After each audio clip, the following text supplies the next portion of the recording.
aberta?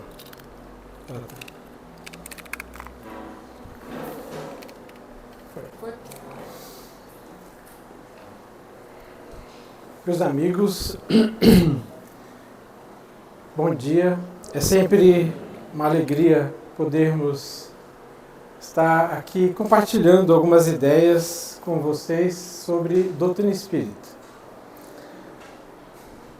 E a nossa lembrança nos remete aos primeiros anos da jornada que Jesus começou, quando ele começa a ensinar aos discípulos o que mais tarde nós viríamos a entender, que ele tinha uma proposta sobre a amorosidade. É a grande lição, é o maior mandamento que ele trouxe, o amar ao próximo como a si mesmo e a Deus sobre todas as coisas. Mas principalmente, aqueles eram dias difíceis, porque Israel a Judéia se via dominada pelo Império Romano. E os judeus não viam perspectiva ali de libertação do jugo romano. E ele justamente falava de libertação. O que não se entendia até então era libertação do que ele então se referia. Tudo bem colocar microfone.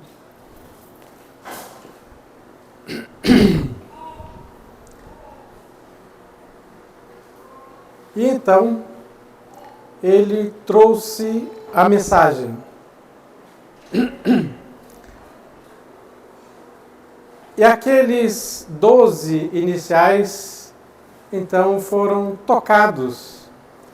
Mas vocês provavelmente sabem da saga que aconteceu a Jesus na crucificação, de que quando ele se viu acusado e ele aceitou a acusação, foi preso, foi chicoteado, os 11 discípulos, um traiu, 10 tiveram medo, fugiram, João, ficou, e durante a crucificação ele foi acompanhado por João e por 3 mulheres. Maria, a mãe, Maria de Magdala e Joana de Cusa, a esposa de Cusa. Porém, vocês conhecem bem o que se passou após a crucificação, em que, certa madrugada, em que Maria de Magdala foi até o túmulo levar perfumes ao que ela pensava ser o cadáver. E quando ela chega ao túmulo, a porta, a pedra que guardava o túmulo havia rolado. E o corpo de Jesus não estava lá. E ela então começa a chorar, pensando que o cadáver tinha sido roubado. E no choro, ela pensa que é o jardineiro, uma pessoa se chega até ela e pergunta: mulher, por que choras? E ela, como que não entendeu a pergunta, continuava chorando. E ele pergunta mais uma vez: por que choras?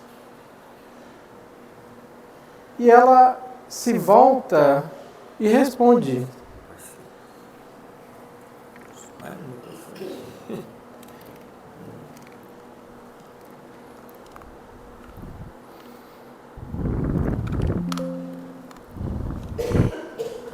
espero que não caia.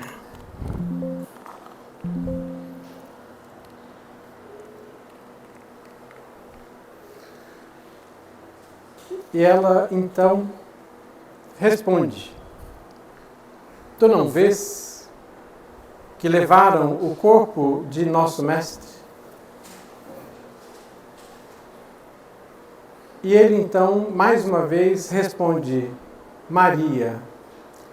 E ela se lembra da entonação que ela já conhecera, porque ela acompanhara Jesus ao longo daqueles primeiros anos. E ela se levanta e exclama: Rabone, Rabi, o mestre. E ele pede: não me toques, por enquanto. Volta e diz a meus discípulos que eu venci a morte. E ela, Maria, então volta correndo, desce a colina e vai ao encontro dos discípulos que naquele instante se achavam reunidos.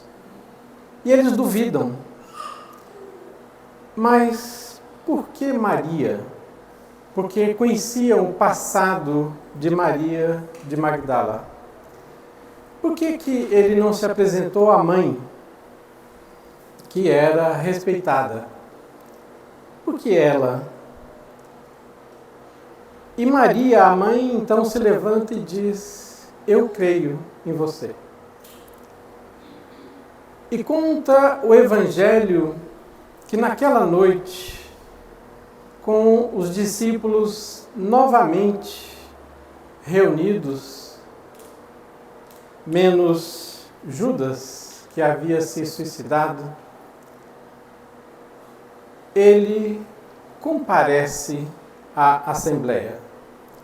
Ele se materializa e fala mais uma vez do reino de Deus e fala outra vez sobre a continuidade da vida, ele próprio sendo a demonstração de que a morte não existia.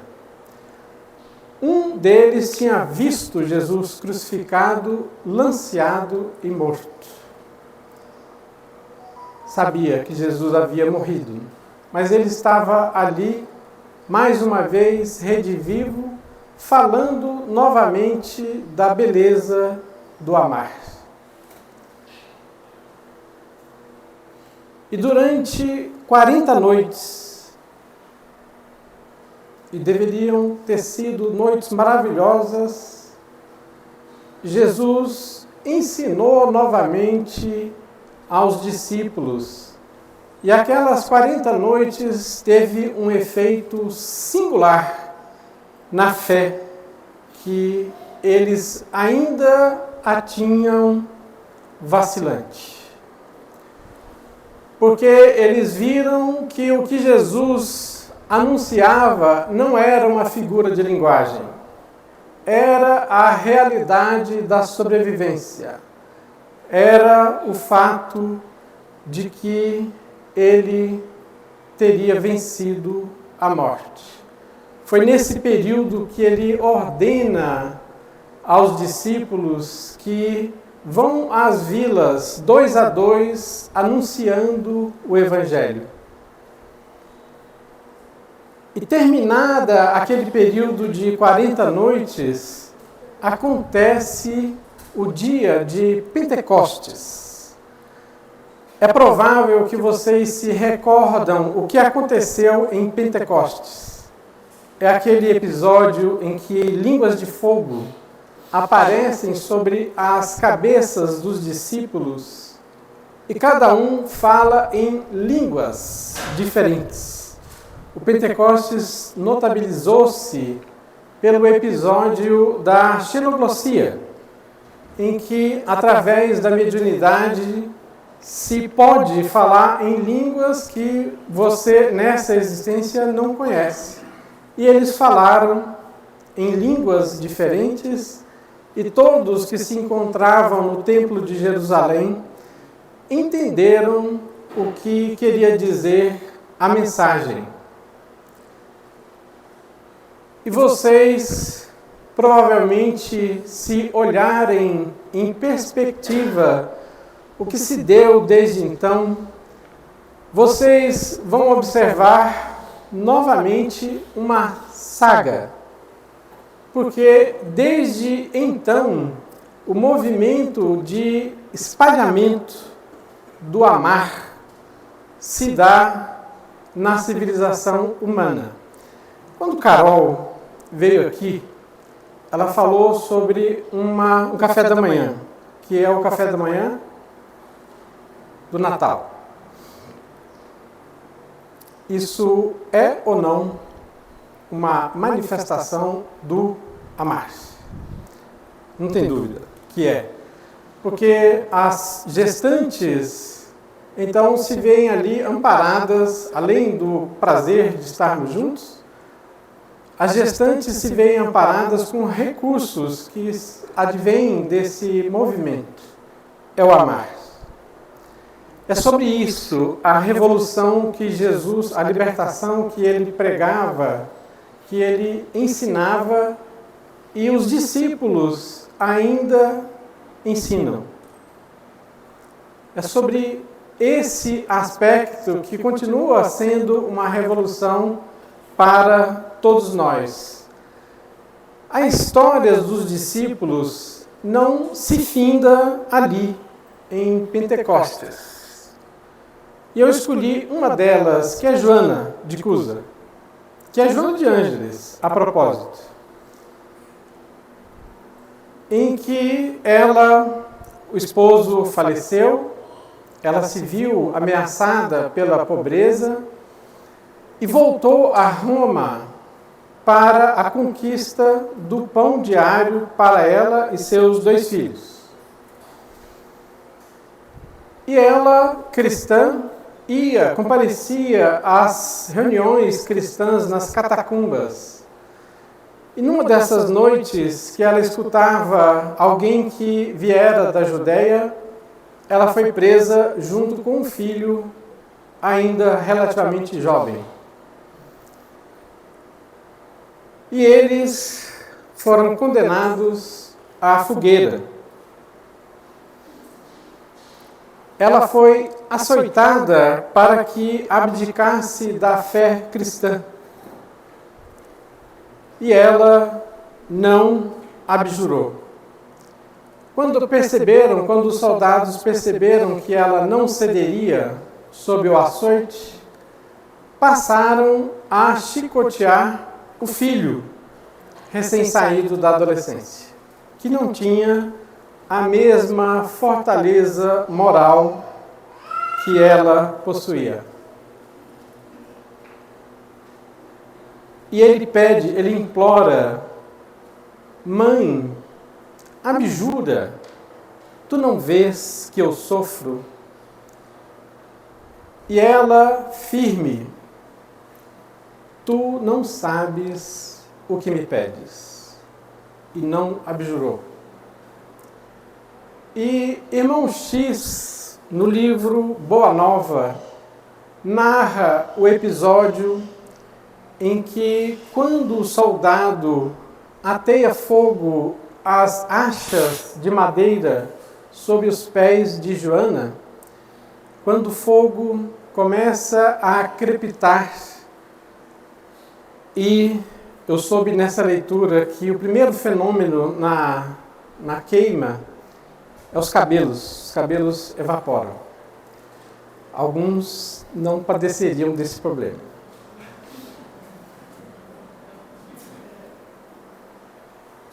Mas o soldado pergunta: foi só isso que o seu mestre te ensinou? A morrer covardemente? E ela, conta irmão X, no meio das chamas, teve a força de responder: não, ele também me ensinou a te amar. O que quer nos dizer que a revolução prosseguia. Ela teve a força, porque vocês podem imaginar, o que ocorreria a vocês? Vocês estão perdendo a vida, estão sendo queimados sob dores lancinantes. O que vocês fariam, além de gemer, chorar e reclamar? Ela teve a força de dar essa resposta. E a certeza que eu tenho, e não se trata aqui mais de fé, é que a resposta ecoa até hoje. Porque não foi somente o soldado que ouviu a resposta. Os Espíritos trouxeram o episódio para nós todos. É dessa fé que nós queremos abordar. Eu trouxe os episódios que cercam o início do cristianismo, alguns deles. E vocês podem me ajudar. Quando Jesus volta da crucificação, que fenômeno, qual o princípio que nós estamos falando com o fato de ele estar ali depois da crucificação? Tem um pilar. A materialização é o fenômeno, mas tem algo que o fato dele estar ali depois da crucificação, não precisa pensar. Ninguém morre. Que só existe a imortalidade. Então, ali, eles souberam que não existe a morte. Tinha o fenômeno da materialização, sim, mas Jesus continuava vivo. E ele sumia. Depois da noite que ele passava com os discípulos, ele desaparecia. Na outra noite, voltava. Até hoje, muita gente fala pelo fato de Magdala não ter achado o corpo. Lá o corpo de Jesus. Até hoje fala-se muito do corpo físico. E a gente sabe que o corpo físico não é o caso que aconteceu. O corpo físico não continua. Quer dizer, exclamar assim, para muita gente confunde, né? O fato do corpo físico dele não estar lá, e o fato do corpo físico dele se ver. Não sei se todo mundo escutou, né? Como explicar a questão de Madalena não ter encontrado o corpo físico de Jesus? Há muitas hipóteses.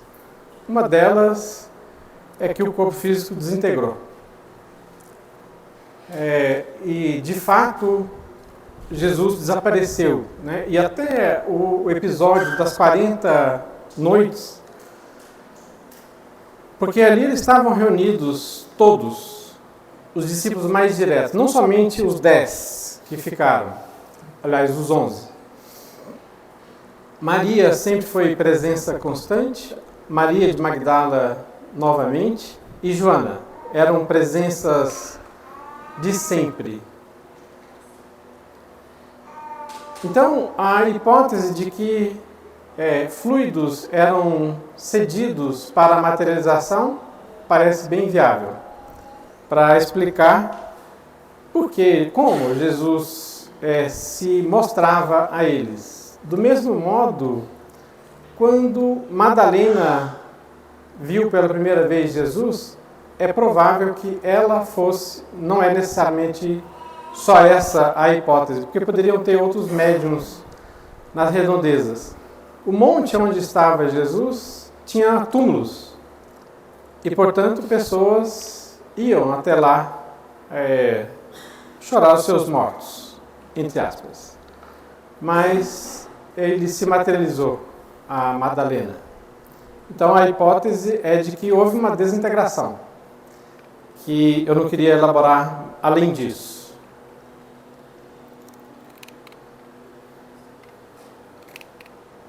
Muito bem.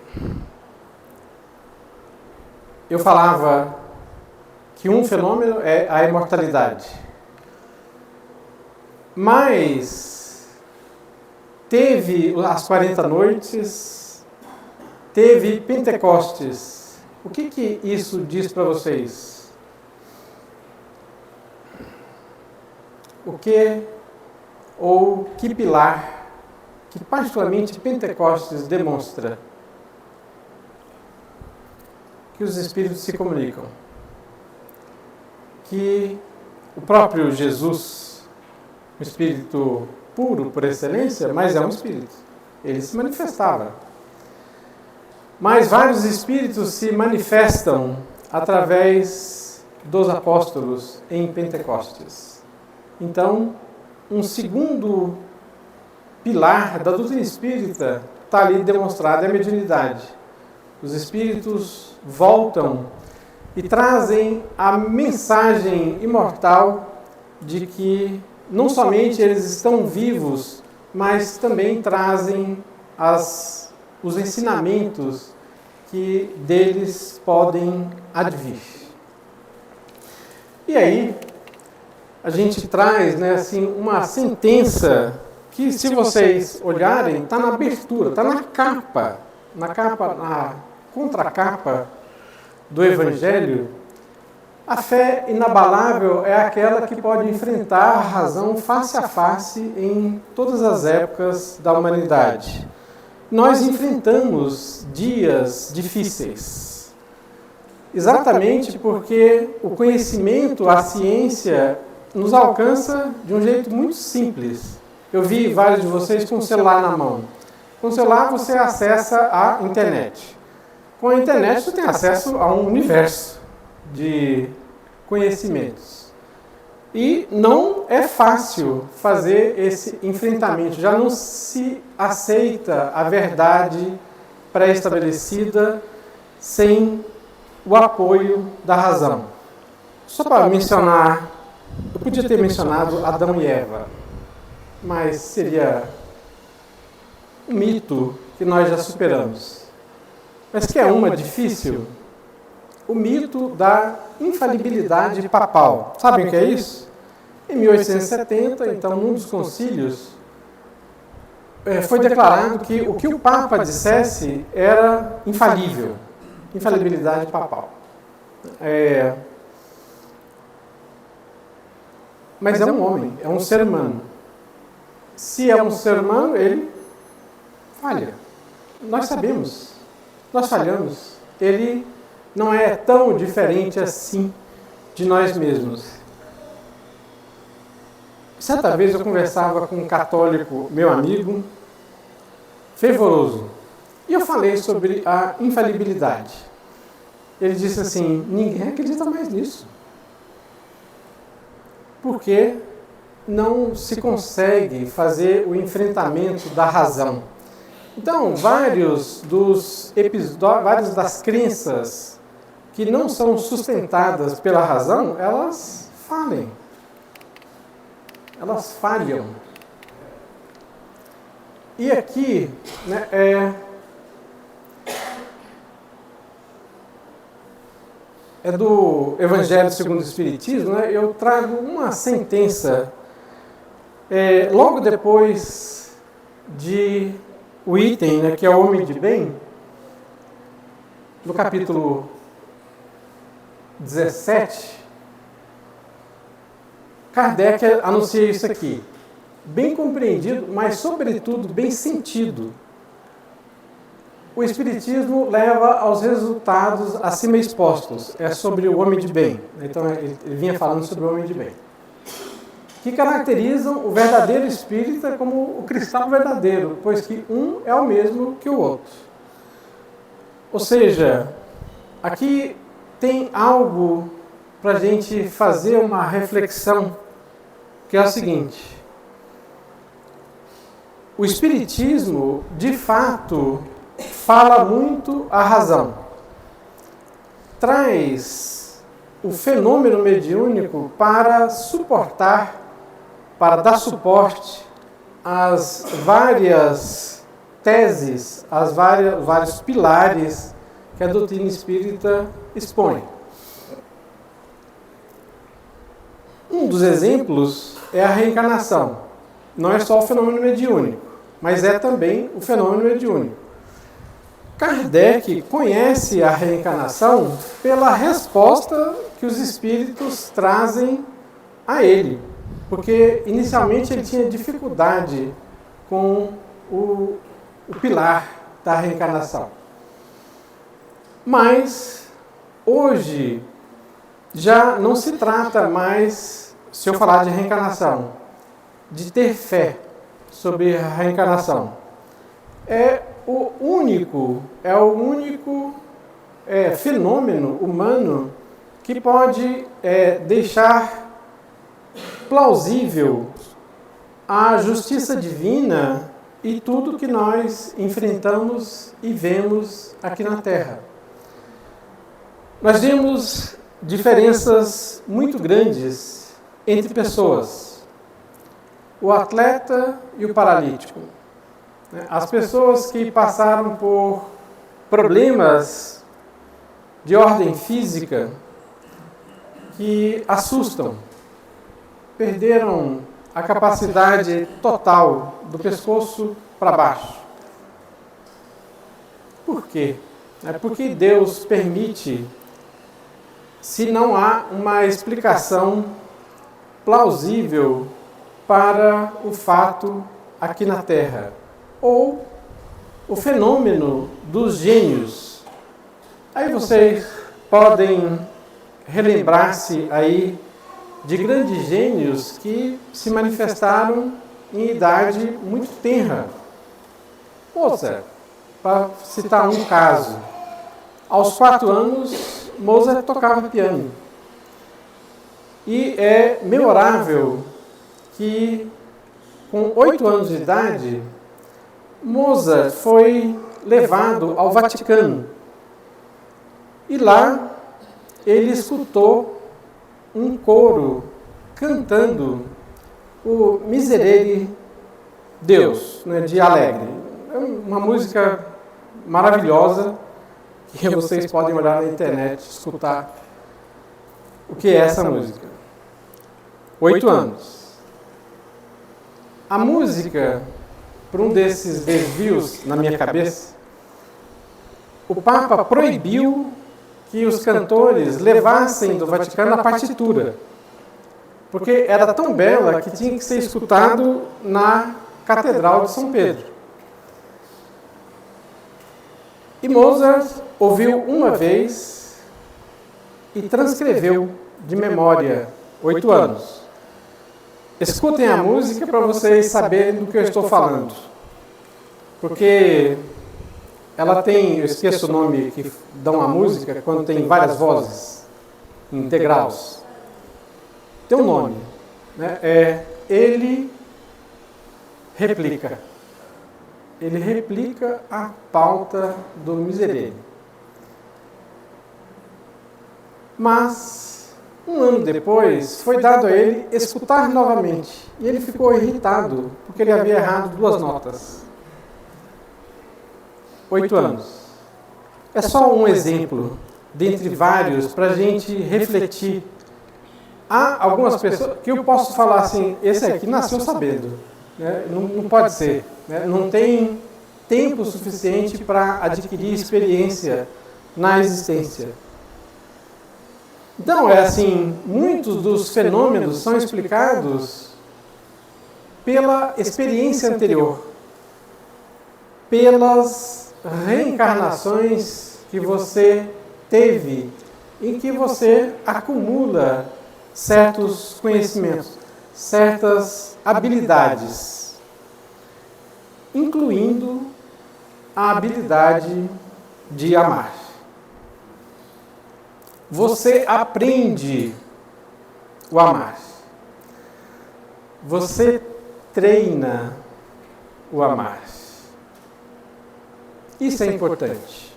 Você, nas suas reencarnações... eu dei um destaque, eu acabei... É preciso compreender a doutrina espírita para entender os elementos lógicos. Mas, acima de tudo, é preciso sentir a proposta. Ver, foi na prece da Carol, ver o que o coração te fala sobre essas propostas que a doutrina espírita traz. Vocês conhecem essa pintura. Aqui não está fácil ver, né? A luminosidade não contribui. Reconhecem essa pintura? É a criação. Alguém se lembra onde que está essa pintura? Sistina. E o autor? Michelangelo. Então, mostra um homem, ali está difícil ver, mas é de barbas. E o episódio da criação de Adão. Lembra o que a Bíblia traz? Me ajudem. Como é que foi criado Adão na Gênese mosaica? Me ajudem, rápido. Mais alto. Um boneco de barro. Começa aí. Um boneco de barro. E mais alto. Soprou a vida. E é muito interessante, né? Assim, que é o ar soprou. E ele faz, né, então, o primeiro ser, que não faz o menor sentido na visão expressa, literal da frase, né? Não pode ser um boneco de barro. E realmente aqui não dá para ler, né? Mas é o túmulo, é o dolmen que cobre o túmulo de Kardec. O que vocês estão vendo ali? O que vocês conseguem enxergar? Tem muitas flores. Dizem que realmente o túmulo de Kardec é presenteado. Mas tem mais coisas ali. Tem um busto. E tem alguém, né, com a mão sobre ali junto ao busto, né? Mas tem uma frase que está escrita em francês, né? Já vou traduzir. Todo efeito tem uma causa. Um efeito inteligente tem uma causa inteligente. A potência do efeito está na razão da potência da causa. É o que está escrito em francês ali. Ali dá para ler melhor, né? É sobre Deus. Essa frase é de Kardec. Está no Livro dos Espíritos. E reflete, né, uma das crenças. E para mim é muito engraçado, né, assim, eu trago essa é uma foto, não sei se dá para ver, mas nós temos ainda mitos na cabeça. Nós espíritas, porque aquela pessoa, que eu acho que eu sei quem que é, vai lá e encosta no busto, né, na pedra que sustenta o busto de Kardec. Talvez uma reverência própria dele, não vou julgar. E aqui, bem rapidamente, né, assim, se eu faço uma abordagem sobre o Criador, né, existem algumas evidências que nós podemos dizer sim, né, existe um Criador. Eu vou começar pela segunda, né, causa e efeito. Nós temos a vida na Terra. Nós sabemos disso, obviamente, porque nós estamos nos vendo aqui. Então, não preciso elaborar sobre isso.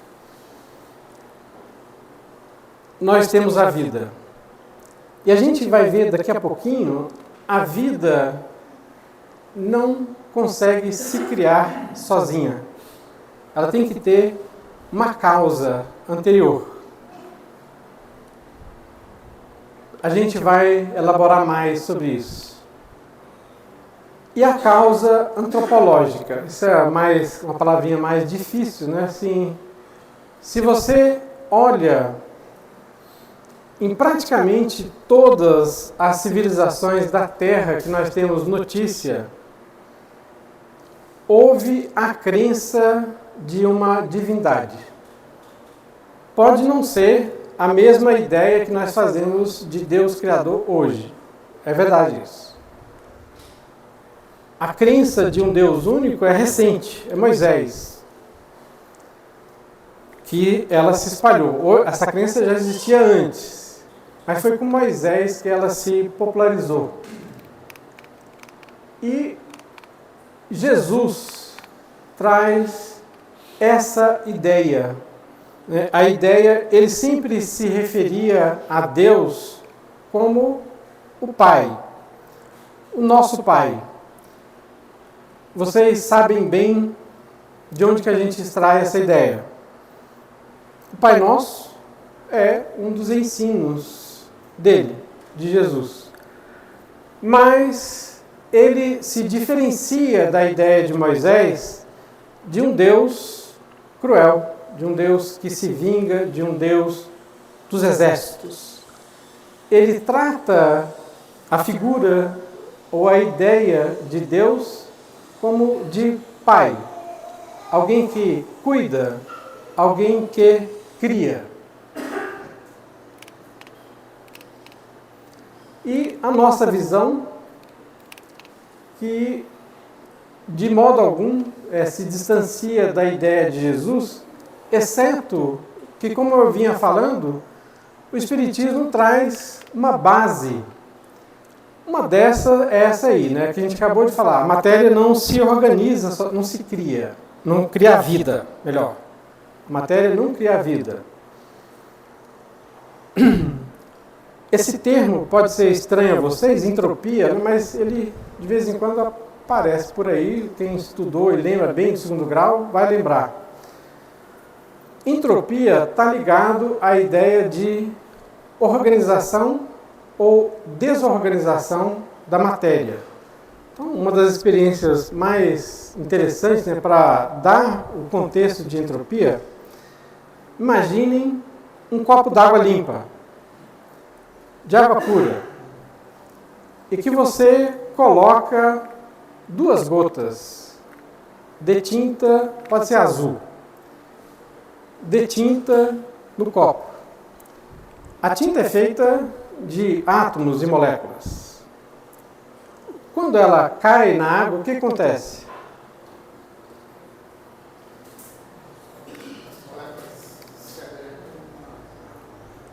Elas se espalham. Alguém falou baixinho aí. Elas se espalham. E qual que é a chance de você encontrar, uma vez na vida, essas 2 gotas reunidas novamente? A sua risada respondeu. Não tem lógica. Né? Não vai acontecer nem que a vaca tussa. Em grego clássico. Não vai. Porque a entropia é um princípio que fala assim, a matéria tende a se desorganizar. A aplicação nesse caso é assim, os átomos e moléculas vão se espalhar. Você consegue, por algum processo, recompor as 2 gotas? Consegue. Se você, por exemplo, evaporar, consegue. Depende, né, como é que é essa tinta, mas se você gastar energia, você consegue recuperar as 2 gotas. Mas isso já é significativo para nós, porque fala assim, ó, quando você gasta energia, você consegue reorganizar a matéria. Faz sentido isso? Pois bem, o seu corpinho físico, com todos os defeitos que ele tem, ele é a matéria altamente organizada. Faz sentido isso? Ele se elaborou com o tempo. A ciência acredita, tem vários cientistas falando sobre isso, né? Assim, que no próprio átomo, nós vamos encontrar um princípio organizador. O princípio espiritual, ou esse futuro espírito. Ou a doutrina espírita fala, não existe um Criador. E nós não entendemos completamente. Mas a gente traz alguns fatos, né, só para a gente se maravilhar. A abelha, quando ela encontra um lugar com flores, ela volta para a colmeia e ela ensina. Ela faz uma dança. Ela depende, como é que ela se movimenta? Para lá, para cá, é direção. As abelhas. Que o inseto está lá no princípio da evolução. Mas a abelha, ela consegue se comunicar e fala nessa direção, em tal distância, e tem a ver com a posição do sol, você, outra abelha, encontra um ninho de néctar. E elas vão lá, elas aprendem uma com a outra. Ou a coagulação sanguínea. Ontem, nós temos um gato em casa e ele me mordeu. Quando ele me mordeu, eu tirei e ao tirar aconteceu isso aqui. Assim, ele me deu uma dentada bem dada, assim. Mas aconteceu rapidamente isso ali, né? Uma coagulação. Mas é interessante porque o corpo sabe, ali tem um sangramento. E ele manda plaquetas. O corpo físico manda plaquetas que vão formar uma rede que segura o sangue, que coagula.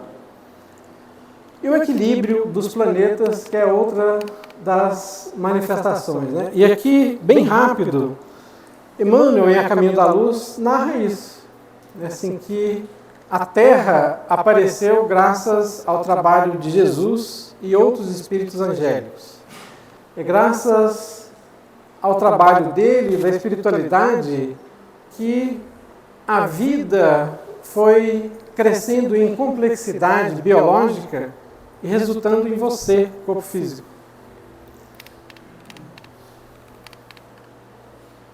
E a explicação de Adão, né? Que na nossa evolução, nós saímos do limo do mar. Vou falar a mesma coisa de outro jeito. Nós viemos do barro da terra. Então, a figura do boneco de barro não é louca. Isso não é espiritismo. Isso é ciência, né? Assim que a vida veio do barro do mar. E certamente, né, os grandes animais, e uma frase de André Luiz, que a ontogênese, a evolução do ser, repete a filogênese. Quando lá a célula masculina encontra a célula feminina, então o primeiro momento é a célula completa, é o monocelular. Aí depois você evolui e fica imerso na água. Você vai repetindo a evolução da espécie. E certamente, né, assim, o que a doutrina vem trazer em reforço a essa ideia de que ciência e religião são de fato a mesma coisa.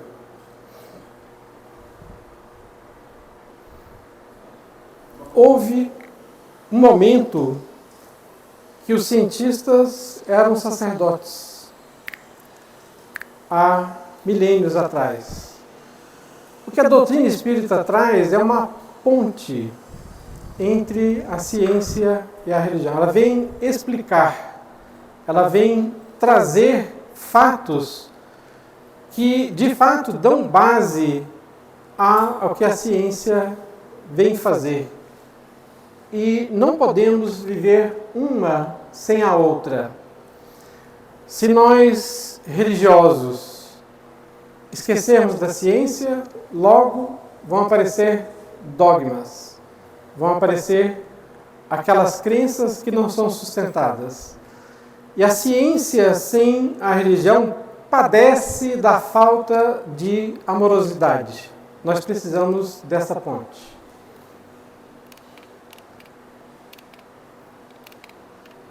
E por fim, está aí, essa aliança entre ciência e religião, que é a proposta de Kardec, é o que nós estamos nos referindo. É isso que vai dar sustentação a que nós enfrentemos face a face a ciência em qualquer época. Por mais que nós estejamos evoluindo com o espalhamento do conhecimento, nós não tememos a ciência. Essa semana eu estou lendo Paulo das Costas e é o único livro da codificação, relacionado à codificação, que eu não tinha lido ainda. E no discurso de Flammarion, No túmulo. de Kardec, ele afirma que o espiritismo é sim uma ciência. Ele afirma que obras. Se ele não tivesse falado, Kardec já tinha falado. A única coisa, Kardec deixa explícito que o Espiritismo é uma filosofia e uma ciência e traz consequências de caráter moral, que é a religião. Então, é assim, qualquer um dos aspectos que eu me esqueça padece uma falta. Então, não é só uma religião, é também uma religião. E terminando, assim, nós, muitas vezes, nós falamos da reencarnação, nós viemos de uma herança. Algumas vezes você já nasceu com uma fé. É a fé inata. Você trouxe ela, a trouxe quando você renasceu. Isso é função do seu passado. Nós vamos ficar exatamente aqui, mas eu queria fazer um trabalho com vocês aqui. Assim, se porventura essa fé ainda não é a construção já presente em você, não tem importância. É pelo seguinte, você traz dificuldades. Você pode ter trazido essa fé inata, mas pode ter trazido também, em geral, nós somos assim, essas dificuldades. E essas dificuldades te impedem de resolver a questão da fé, que significa confiança. Deus nos observa. E a maneira de você fazer essa conquista, uma das coisas, a herança para o futuro, é você meditar. Pense sobre o que Deus já te trouxe. Nunca se esqueça da prece. Lembre-se que em muitas circunstâncias Deus age pelas suas mãos. Não abandone essa ideia. Faz com que, pouco a pouco, essa conquista se torne sua nessa existência. Pense, fale e haja sob essa inspiração mental, para que você deixe um legado para as suas futuras existências, de que a fé se constrói. Você pode sim fazer a conquista da fé a partir de agora. Obrigado.